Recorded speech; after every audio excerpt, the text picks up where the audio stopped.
So our second presentation tonight is from Zachary Tracy, and Zachary is going to be speaking to us about native culture in the park.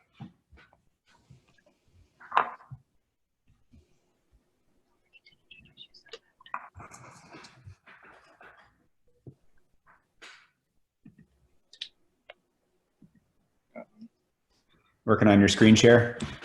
Yeah, I am. Okay. While you're doing that, let me introduce you then and give a little bit of your background while you're figuring out your screen.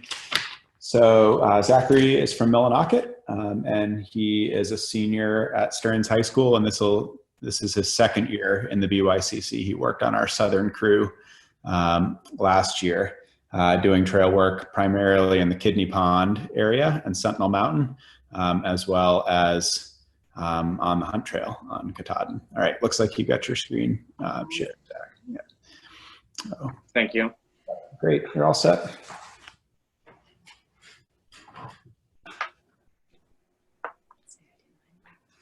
Our project's on native culture.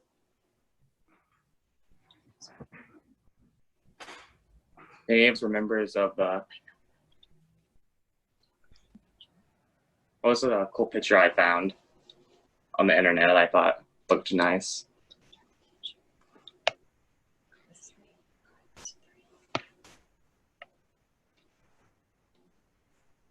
Natives were members of the Passamaquoddy, Penobscot, Mi'kmaq, and Maliseet tribes, but they all belonged to the Wabanaki Confederacy.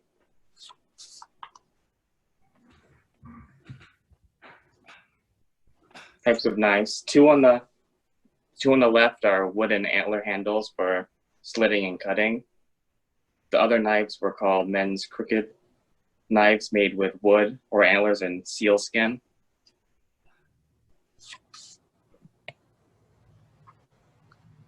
Hunting consumed so much of their time. No other activity occupied their spirit, mind, and body so deeply. In the forest, they hunted moose, deer, caribou, beaver, bear, muskrat, hare, porcupine, and partridge. These sources provided fresh meat and smoke dried to store away for later use.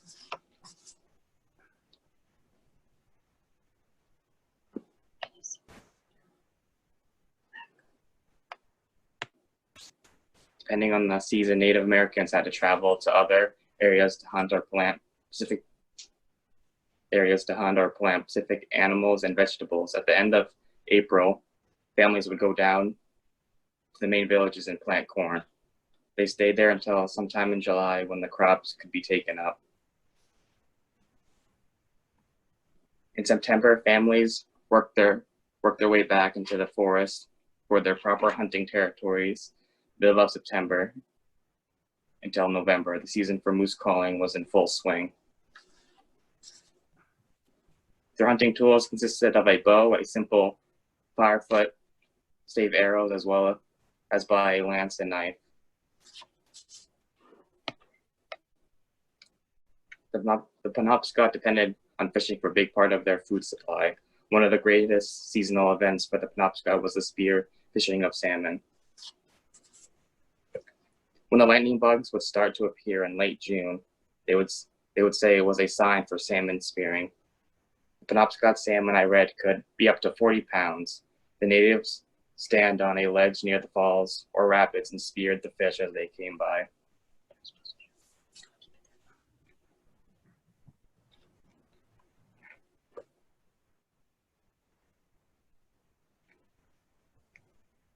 Trapping. The common snare and drag was made of rawhide or leather noose attached to a tough stick about 3 feet long. The noose was hung above the ground to allow the animal's head inside it as it walked through. When the animal tried to run, it would get choked. This was used for small animals like rabbits, wildcats, deer, and partridge. This is a neat trap made for small animals like mink. It is made by creating a hole about 3 inches in diameter and 6 to 8 inches deep. It's just high enough from the ground so animals will see it and jump in it to check it out. Two sharp sticks are driven through. The sticks catch the throat of the mink and causes death. Bows and arrows. Hunting bow was a simple one-curved rock maple stave. At the end of the string was connected. The string two-ply twisted sinew. The length was 57 inches. The range of shooting was about 100 yards. A makeshift bow made by the natives in a area was from spruce sapling. It was trimmed but not peeled. It had a rawhide string. Arrows were made of light ash wood, 25 inches long. Transportation. Because natives had to travel long distance to hunt for food in summer and winter months, the Penobscot River was their way of travel. They used canoes in the summer and sleds in the winter.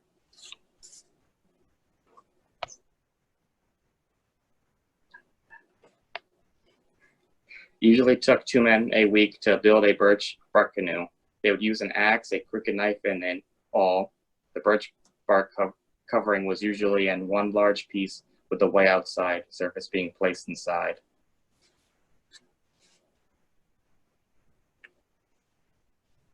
Another type of canoe was a moose hide canoe.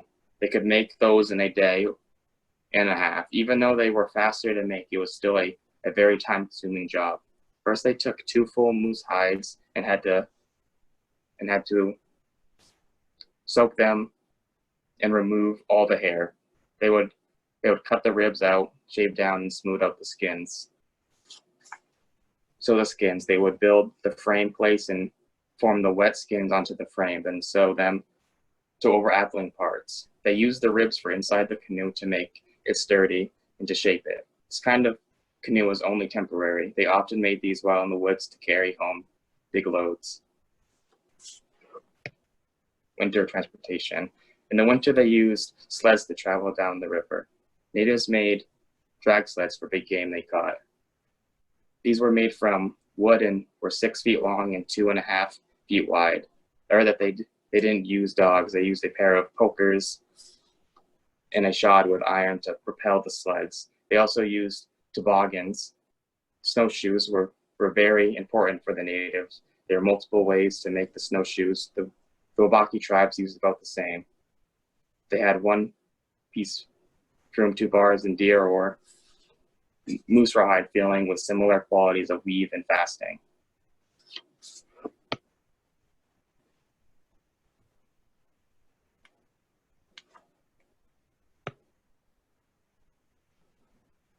Shelter. This picture shows a temporary birch bark wigwam. These are small houses, usually 8 to 10 feet tall. They would have wooden frames and covered with woven mats and sheets of birch bark. The temporary wigwams were made without sewing the bark so they could easily take it apart for transportation. Natives would usually only had one permanent wigwam that they lived in during the winter. Inside usually had 3 bed spaces and a fireplace. Beds were carpets of evenly laid spruce or fir boughs covered by tan skins. The beds were separated into spaces on the floor by 3 logs. The center was the fireplace. The place left of the door was for the owner. In the back behind the fireplace was for the wife. This was considered a place of honor. The place to the right was for family or visitors.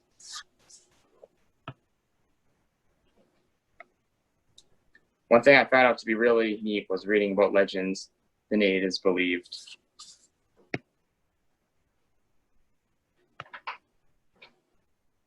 Thunderbird. According to traditions of the tribes of the Wabanaki Confederacy, there is something ancient and primal which lives in Mount Katahdin.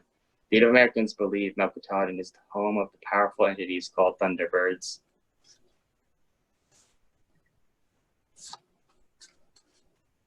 There are 3 Native American realms.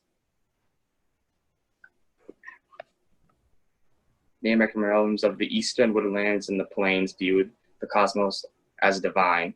3 realms are the above realm, which the Thunderbirds reside in, the earth realm, which is the humans, plants, and animals live, and the beneath realm is the water abyss beneath the earth. inhabited by waterborne creatures. The ruler of the beneath realm is the underwater panther, associated with death and destruction.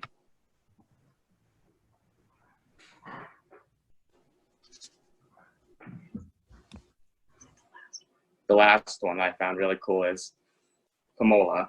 Penobscot Indians believe that an evil spirit called Pomola resided during the summer season at the top of Mount Katahdin.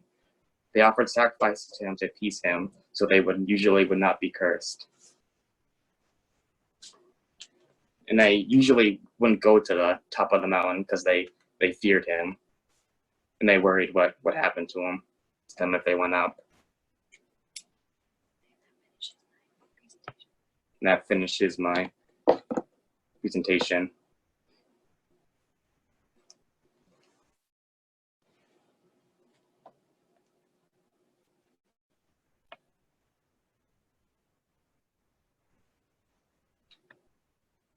Hello? Sorry, Aaron, I can't hear you. Oh, thanks. Okay, Yeah, I can hear you now. I said I was saying thank you so much, Zachary. Great job. You covered a lot of ground there.